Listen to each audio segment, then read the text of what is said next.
Welcome to this very special edition of the Mom's Thought Show. My name is Ann Kalan. Today's guest is Christy Turlington Burns.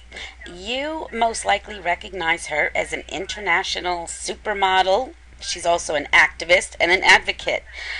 When Christy had her first child, she suffered a life-threatening complication known as postpartum hemorrhage. Had she not been in a hospital with trained personnel, she most likely would have lost her life.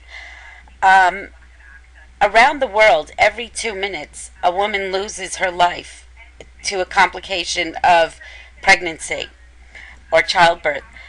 Another shocking statistic is that the United States ranks 50th in the world in terms of maternal health. Christy founded Every Mother Counts, which is a global initiative to stop women from dying from preventable causes.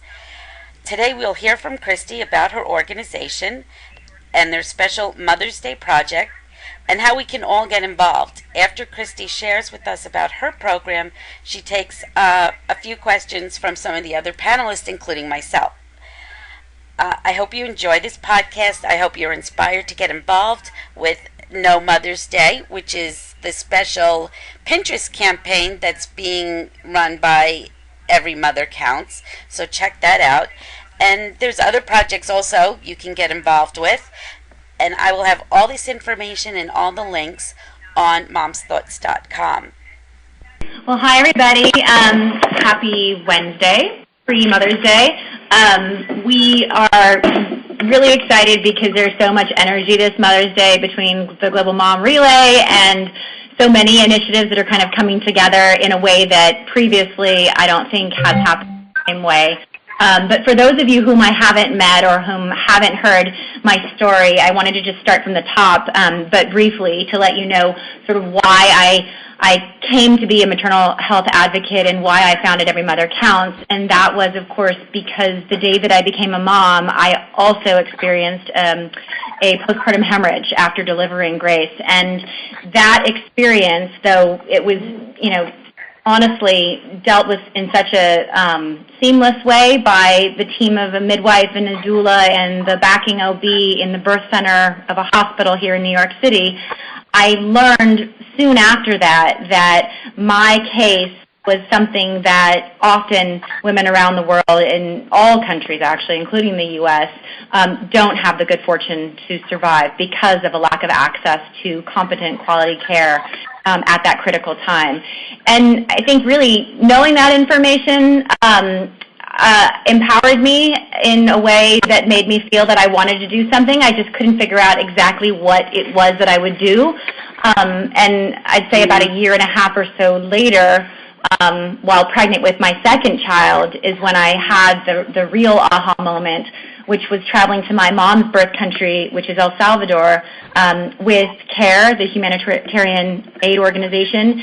And on that trip, I think because I was pregnant and because I was with my mom and because I was in a country that was very poor and had gone through a huge civil war of their own, and meeting other moms who were either pregnant as well or having just had babies but living in a rural community without access to simple things like clean water and electricity, that's where I sort of saw that had I had the same complication that I'd had with my daughter, I would most definitely, in my opinion, not have survived that complication. And that's when I really... Conference muted.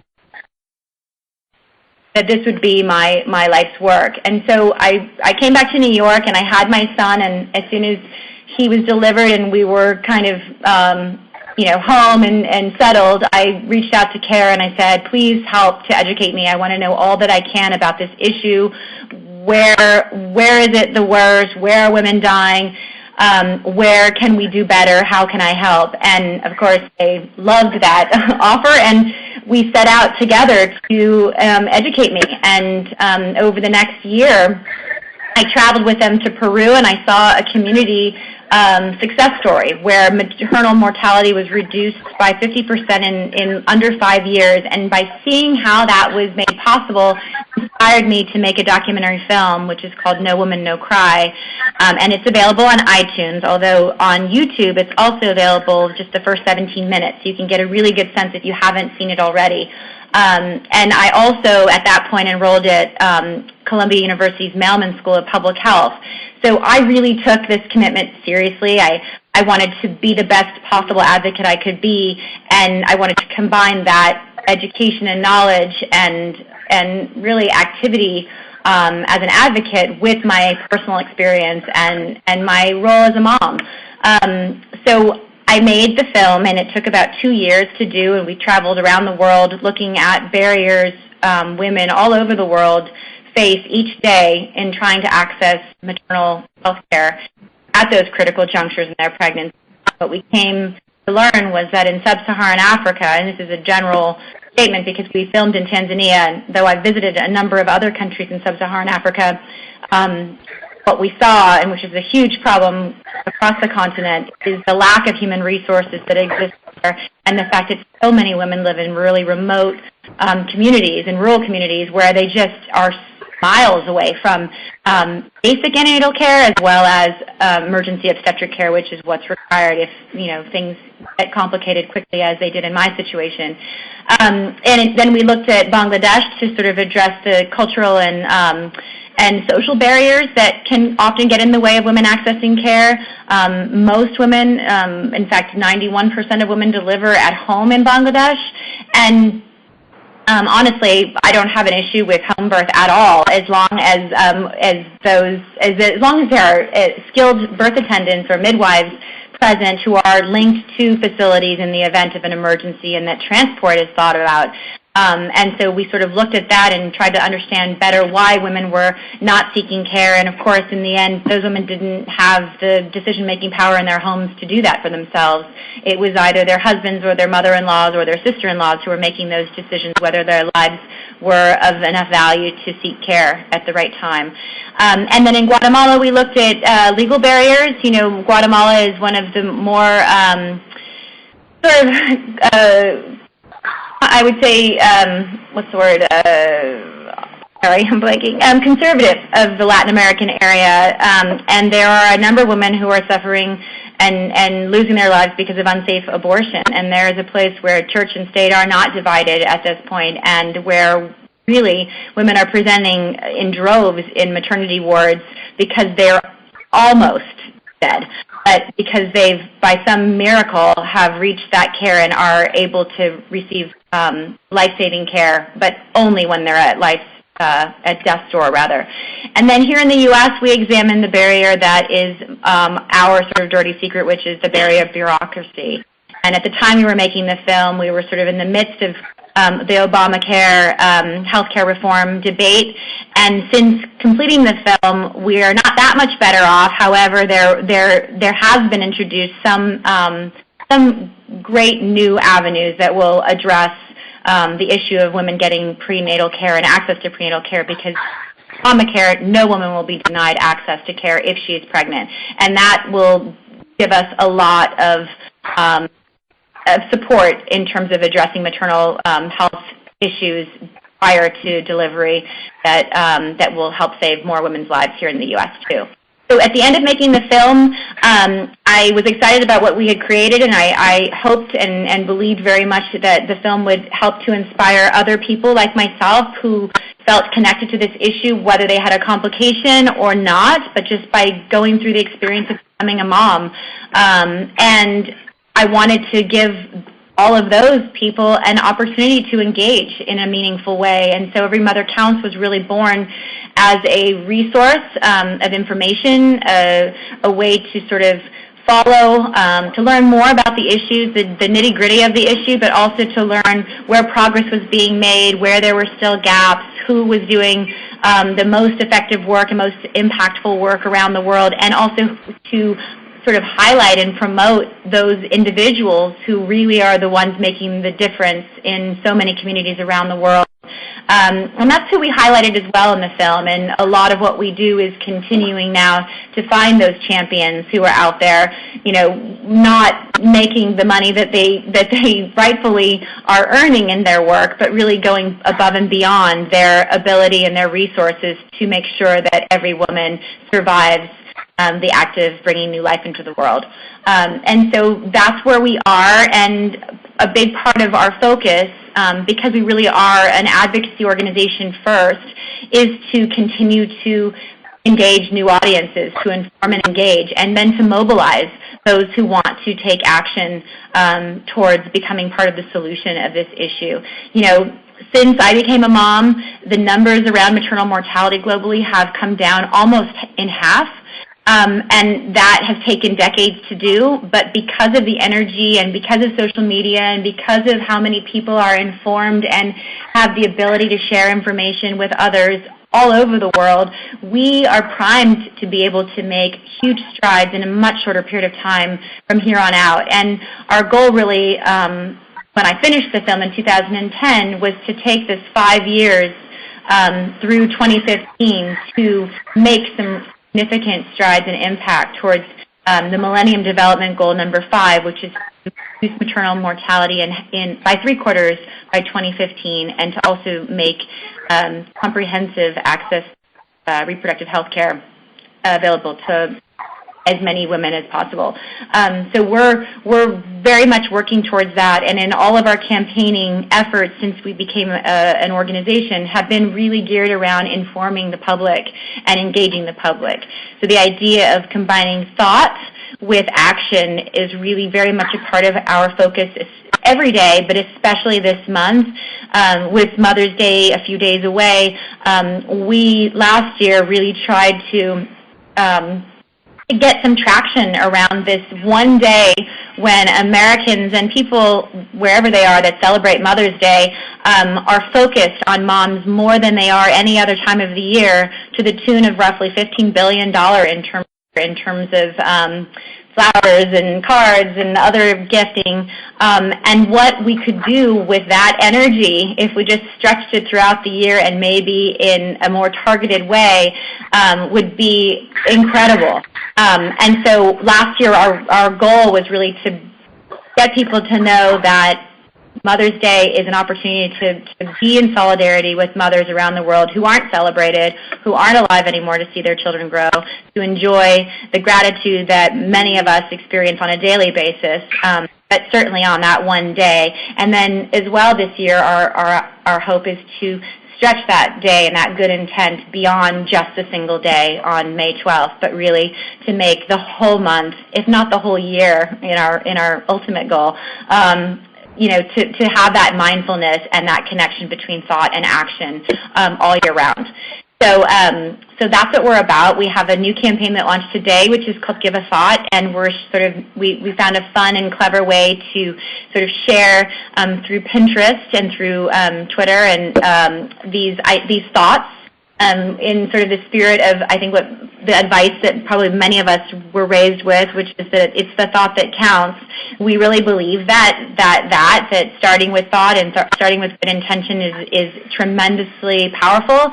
But then what we hope to do as the partner of individuals who are thinking about these issues and want to get more engaged, we want to help partner with you and help you find ways to take action too, because the combining of thought and action is the most powerful of all, and that's the way to really truly move the needle on an issue that I think really does touch us all. Oh, and as well, sorry, we have other news, which is really exciting. In the last year, since last Mother's Day, we have, Every Mother Counts has given 2 grants, and we are introducing our 3rd grant tomorrow, which is going to be going to a midwife who's featured in No Woman, No Cry. Her name is Jenny Joseph, and she's based in Central Florida, and our grant will be to, though the U.S. is the wealthiest country and spends more per capita on healthcare than anywhere else in the world, we still have a number of shortfallings for our moms, and so our grant will be supporting prenatal visits and prenatal education for low-income women in Central Florida. Again, we're sort of investing in an individual that we've known for some time who has been making incredible strides in her community, which is a very diverse community.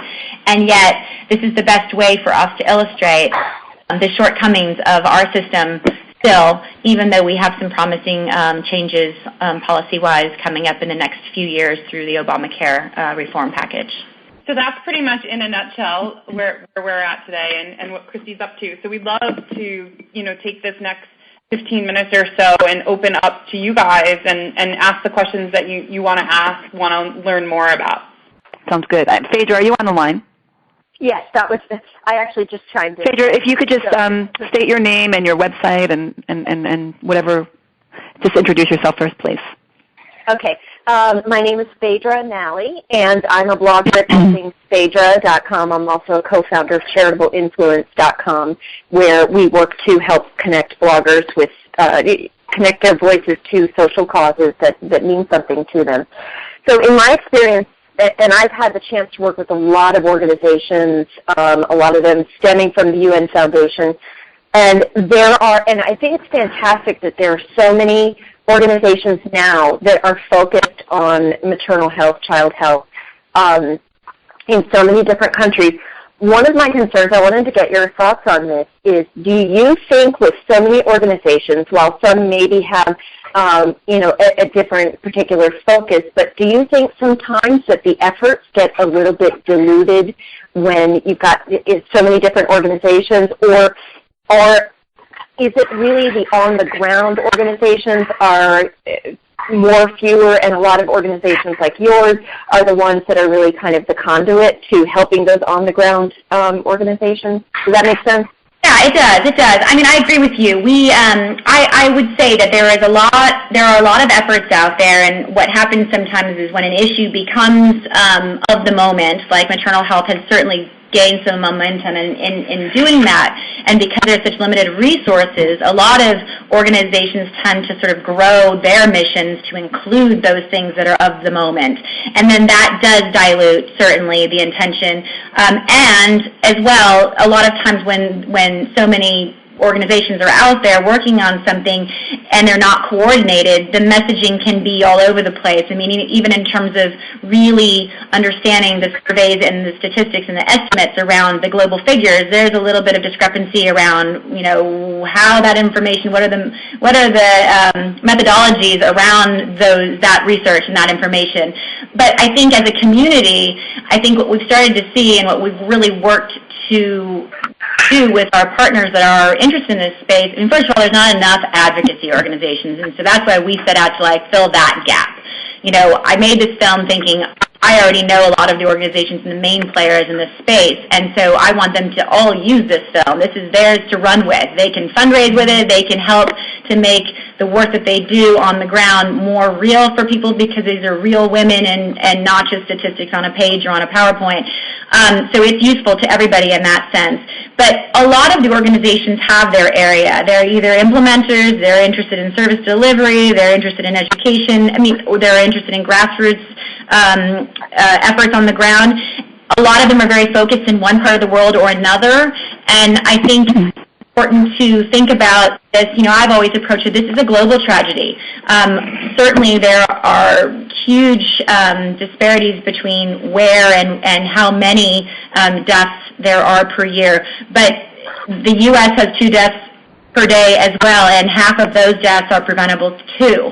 So for me, in the film, in my story, in our efforts as an organization, we really are interested in the global messaging for this issue, and we work with partners in all of those areas, whereas a lot of the organizations out there are so focused that they really don't know what maternal health challenges are on the ground in Asia, if they're in sub-Saharan Africa and Latin America, which often gets left off because the need is so great in Africa and in Asia. So it's really important for us to partner with everyone who's focused on this issue, but also by helping our audience and the audiences out there who are getting into this information for the first time to connect the dots. Because if you delve in and you start Googling, you're going to find that there's so much out there, and oftentimes it is not done in partnership. So I would say for those of you who are interested, it's really important to know that the people that you support are working in partnership, and that's a part of their mission as it is with us. Our next question is coming from Chloe Jeffries. Hi. So, Christy, I am a childbirth professional with over 20 years as a lay midwife and a labor and delivery RN, and I'm excited to lend my social voice. I blog at chloeofthemountain.com, and I have a magazine for an online magazine for midlife women, generationfabulous.com, and I tweet and all of that. But how can I take direct action using my education and experience as a labor and delivery RN and someone who's been a lay midwife? I have the perfect place for you. One of the grants is called Midwives for Haiti, and we're educating a class of 16 skilled birth attendants who are being trained mostly by volunteers who are either OBs or labor and delivery nurses or midwives who come down to Haiti in the Central Plateau, and they volunteer whatever amount of time that they're able to, and they become part of the training of these women who will be then put into their communities and be meeting women where they are in the most rural parts of Haiti and linked to facilities so that they are a conduit for those women. And it's one of the best. I mean, we love what they do, but one of the greatest things that we love about them is that they are so open to volunteers. And oftentimes initiatives do not take it on because it's just too difficult to prepare people who are used to working in the United States unless they come from very specific communities here in the U.S., to understand what they will be facing and what the process is. There's a big vetting process that has to go into preparing someone to work in places that have so little resources. But this is one that, and I just came back from there last week, and we were with a few of the visiting OBs who came from Virginia, who come every year. There was another midwife who was coming from Portland and another one coming from Alaska, so honestly from all over the world. And it just the atmosphere that's creative and the education through these individuals who are so dedicated to their own work back home, to these young, hungry students. It's just such a beautiful thing to see. So we have a little film that's documenting the process as a series called Making of a Midwife, and it's on everymothercounts.org, and we have a YouTube channel that has it as well, and we'll be doing that throughout the year. And we also have on everymothercounts.org a page of recommended volunteer initiatives, and we hope to keep that updated. So if any of you know of other ones that are not on our list, please let us know. Yeah, that would be wonderful. I would love to get involved in doing something like that, but haven't really known how. So yeah, the hands-on experiences is the best and the most powerful.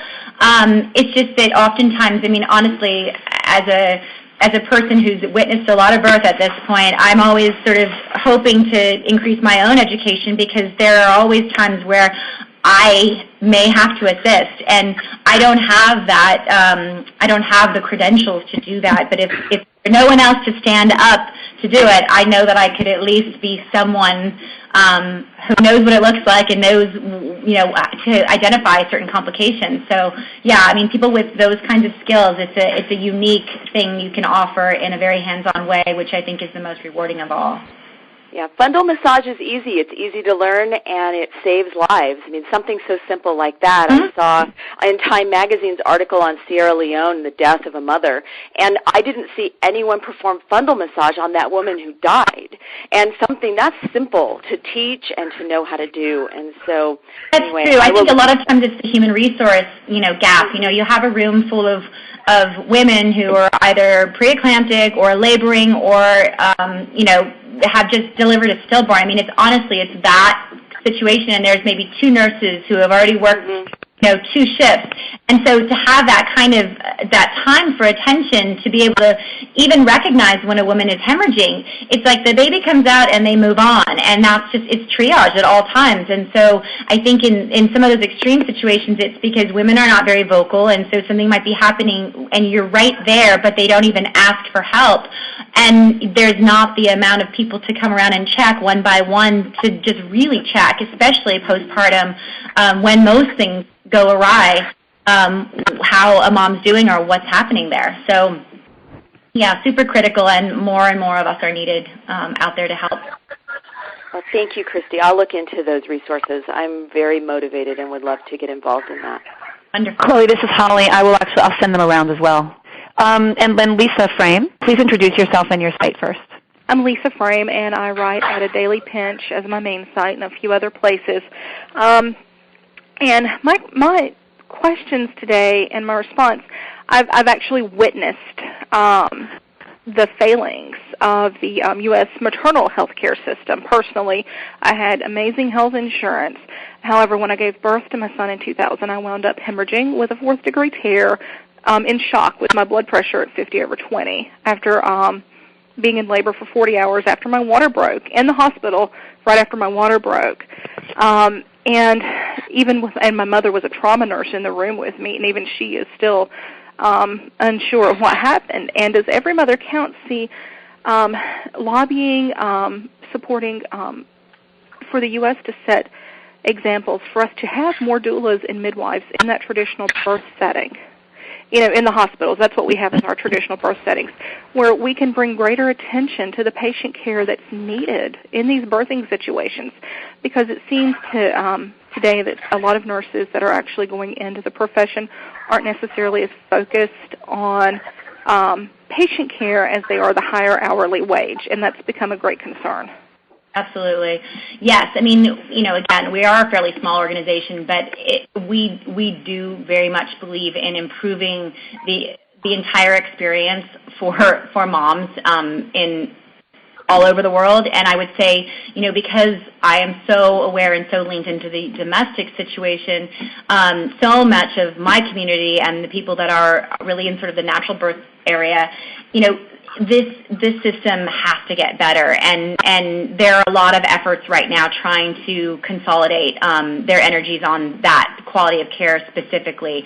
When I screen my film to medical schools and nursing schools and midwifery schools and public health schools, oftentimes that's a message that's not even addressed out loud, but you see the quality of care in a number of different facilities, and it becomes so clear, whether you're looking at a hostile experience in Bangladesh, the woman getting a sonogram and a doctor talking over her and not at her, and it's horrible.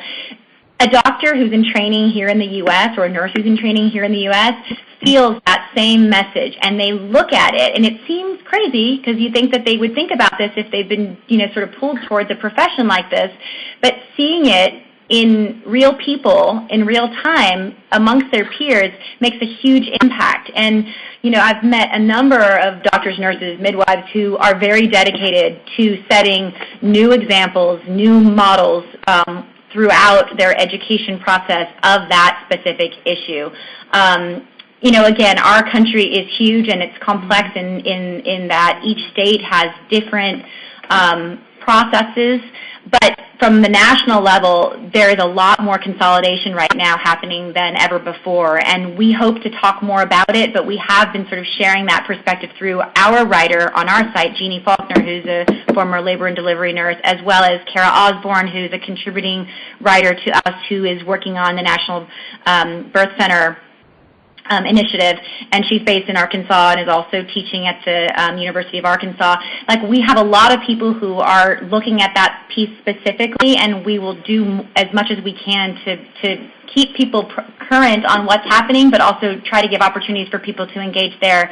And then ultimately our goal is to, as we continue to educate and inform people about what's happening globally, to be able to take that to policymakers and to share that information and to share what's on people's minds and to build a stronger voice collectively so that we can make changes in government that would address these, disparities in care. Yeah, because they definitely exist, and that's something that I've been passionate about since I had my son, is making sure that it's not only maternal care, but that you're also getting the care that you need in the hospitals. Absolutely. And advocating for friends and advocating for others that I meet. So it's definitely something globally. Absolutely. I mean, even in my own complication, people often ask me, how scared were you, and what did you really think was happening? And I think a part of why I wasn't as scared as I might have been was because I was already in the support of an incredible doula and an incredible midwife whom I trusted so much, and my husband was in the room, and I was in a birthing center, but just a few floors away from, the maternity ward, and there was a backing OB. There were all of this sort of support system in place, but even that model is not a common model of care, and even American women who do have options do not know that they have the options that they do. And so, helping to get more doulas into the hospitals who do understand the limitations of facilities, and they know from working at a number of facilities, where are C-section rates out of control and where might you get better quality care, bedside manner type of care. Doulas are our best advocates in those situations, and they are more and more accessible. And there's the National Doula Society or Association that exists. Like, that's something that is within access to most pregnant women, and we have to do a better job, I think, letting them know that they have that at their fingertips. Great. And then we have a question from Anne. Hi, this is Ann from Mom's Thoughts website, momsthoughts.com. I read on your site that the United States ranks 50th in the world for maternal health care. What do you attribute that to? Well, let's see. It's interesting. We cite the Amnesty International report, which was put out around the same time as No Woman, No Cry came out in 2010 and then updated the following year. And we were ranked 41st when I made my film, and we actually fell back. The evidence would say that a growing, sort of epidemic of obesity in our country is contributing largely. The growing rate in C-section deliveries has been growing too rapidly, and oftentimes can actually add to complications. So that is certainly making an impact. And then other things like just, our causes are not dissimilar. Postpartum hemorrhage remains the leading killer in any country. But the ones that we can actually make a difference, I think, with here in the U.S. are those chronic health issues. And that's why it's so critical to get every woman into prenatal care as early as possible. We have a number of undocumented citizens in this country that are fearful for a number of reasons of seeking medical care in a timely fashion, and they are contributing to those factors at the end of the day. There's an infographic that we often use in our materials, and that you can find that on the Amnesty International site as well, and it has a woman's body, and it shows the percentage of women and where we rank worst. New York, where I live, is I think the 5th worst state in the United States, and people would be surprised by that. But just a few miles away in the South Bronx, there are oftentimes, or more often than other areas of the city, maternal deaths. And like I said before, half of those deaths can be prevented.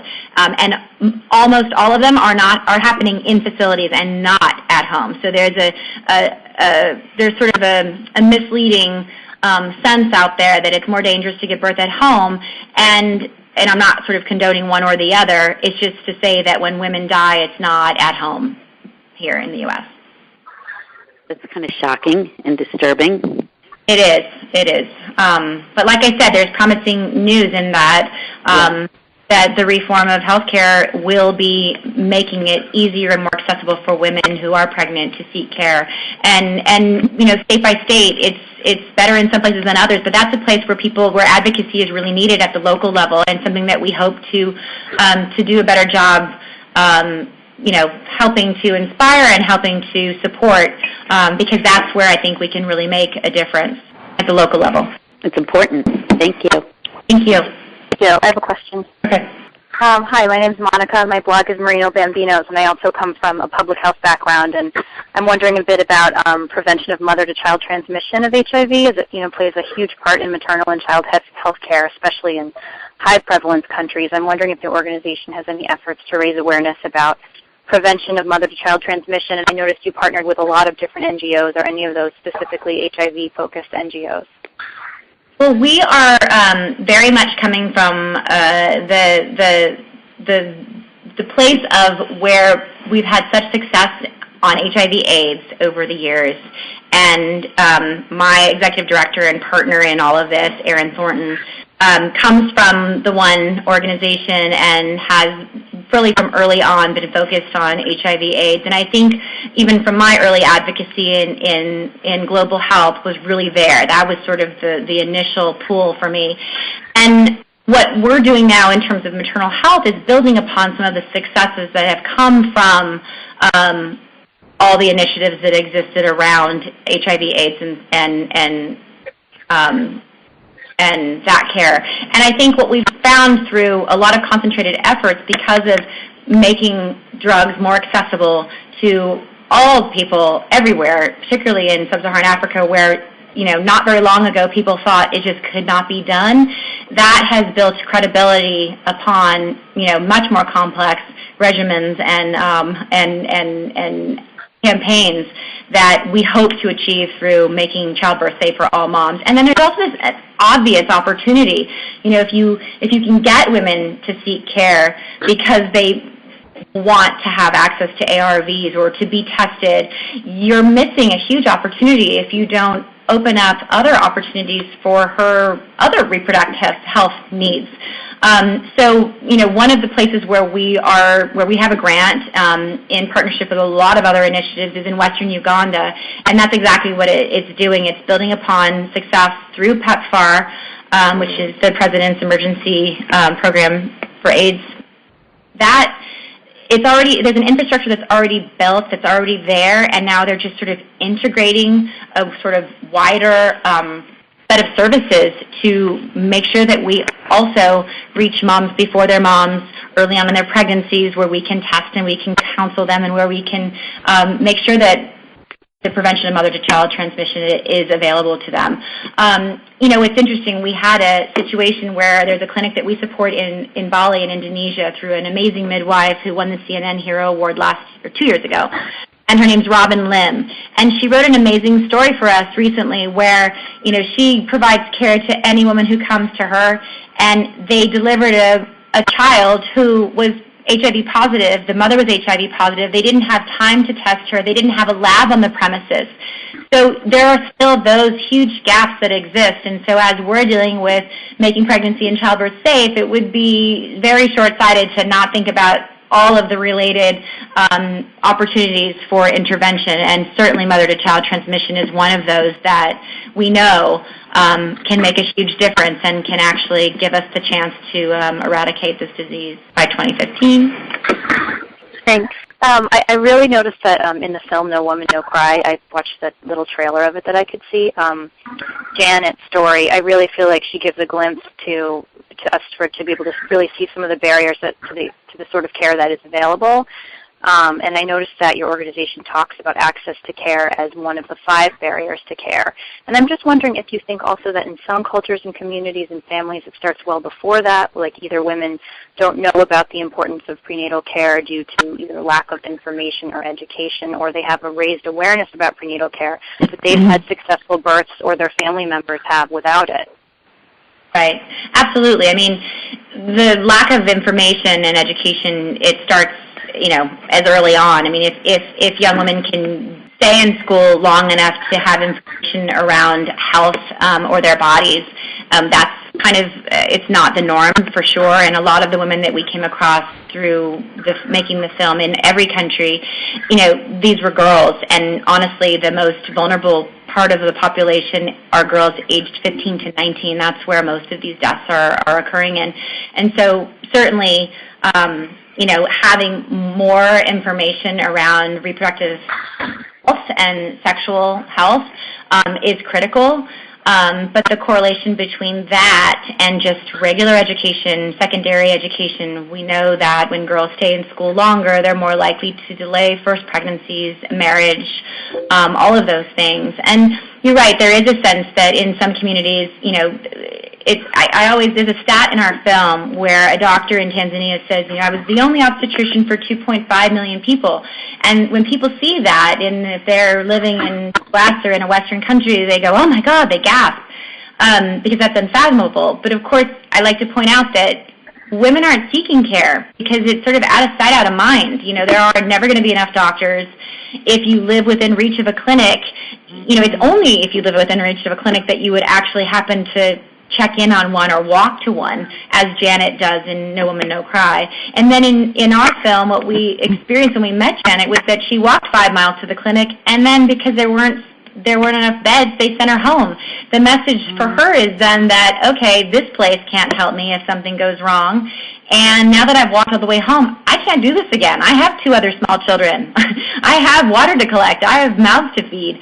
And, you know, that message is a powerful message, and it's part of, you know, a lot of times there's a judgment on women for not seeking care, and that's without the understanding that it's not a fault of theirs. It's a fault of the system and just the lack of resources and the lack of availability for, you know, really, truly helpful information and services. So, yes, I mean, that's an overwhelming reality that we see in a number of places, which is why I think we're so excited about initiatives which educate people at the community level, whether it's midwives or skilled birth attendants, you know, even this Midwives for Haiti program that we're helping in Haiti. Those skilled birth attendants and childbirth educators are also training PTAs, which are the traditional birth attendants in those communities. A lot of people don't believe in doing that, but when there is a group of people who are willingly and already the trusted individuals in their communities where women are coming to if they need anyone to help them, those are the people who they're going to. So we can do so much by helping to educate them and bring them up to speed with simple instruction and lessons about hygiene and identifying other more serious complications that then could help them get moving towards different kinds of facilities if and when that's required. There is so much to do. There really are. It can be overwhelming to think of all the different areas, and we're sort of starting with the most basic, the simple solutions, the low-cost ones that still we know so many of them, and there's so much that can be scaled up still, and there's still such an emphasis on innovation, which is also really exciting and wonderful, but we're most focused on the practical things, on the linking women with providers so that no woman goes through this by themselves, and that they have the right kind of providers who are informed enough to be able to identify more complicated situations to then help them get that care. Well, great. I think we'll take one more question. I was just going to say, in this country with gas $4 a gallon, that impacts where I live in a rural area, women coming in for non-stress tests or prenatal care. You know, it's hard. It's expensive to drive to a doctor's office when gas is $4 a gallon. And we'll see more of that, I think, in this country as gas becomes more expensive. That's true. And, you know, again, in rural parts of the United States, which there are many, I mean, I look at my own state once again where, you know, hospitals are closing at a rate that is making women who thought they were living within, you know, driving distance to, you know, emergency obstetric care if they needed it, or any other services and, you know, family planning methods and whatnot. That has become a harder thing to access as well. And then you think about climate and topography, and there's all kinds of barriers that come with living farther away. And yet there are other problems that come with globalization and everybody migrating towards cities, because the health of people and the kind of close quarters that women live in, and that has its other problems. So, yeah, I mean, you're sort of spot on. I mean, if there were more ways to figure out that transportation conundrum and finding ways to incorporate, you know, volunteer time in that way. You know, people who want to volunteer, you have a car and you want to help provide rides for women to access prenatal care, that's an amazing thing that is so needed, and not many people think of being able to do that. I mean, there's ways to carpool and make this an easier thing as well. Holly, this is Phaedra. I just want to make one quick comment. Christy, I don't know if you're aware, but there's an organization that I've learned of that I just want to draw your attention to. It's called MAMA, Mobile Alliance for Maternal Action. And I don't know if you're familiar with it, but I just think they're doing amazing things. It's really innovative, and it basically uses mobile technology to, it's like a Text for Baby program, which we have in this country, but these are reminders for women during the whole prenatal period of the things they not only need to be doing for themselves, but during the pregnancy, for the health of the baby. And because you talk about one of the biggest challenges is transportation and getting women to these clinics, and here's at least a way that we can bring a lot of that knowledge directly to them, and hopefully it makes a difference. So if you're not familiar with Mama, you really should check them out. Absolutely. We were there when Secretary Clinton announced it at State Department, and we also then were in Bangladesh afterwards, so met the initial team that was first sort of implementing as partners on the ground there. And Bangladesh is one of those amazing countries that we profile in the film, but they've also had a 40% reduction in maternal mortality over the last 10 years. And they're doing all kinds of amazing things, especially with technology. And Mama is sort of building upon that success. I mean, in a lot of impoverished communities around the world, there is a huge prevalence of technology and cell phone usage. And cell phones are fairly inexpensive on those markets. And so it has been tremendous at linking not just community health workers with other doctors and providers who have more knowledge, because they can literally, by a touch of their finger in a home visit, show a picture of a woman who might be anemic, or send in her, really complex medical records through texting. It's really phenomenal to see. One of the partners that we have and have had for a number of years is also a mobile partner named called Hope Phones. And what they do is they collect phones here in our market, and we often do phone drives through Every Mother Counts, and did a great one for Earth Day last month.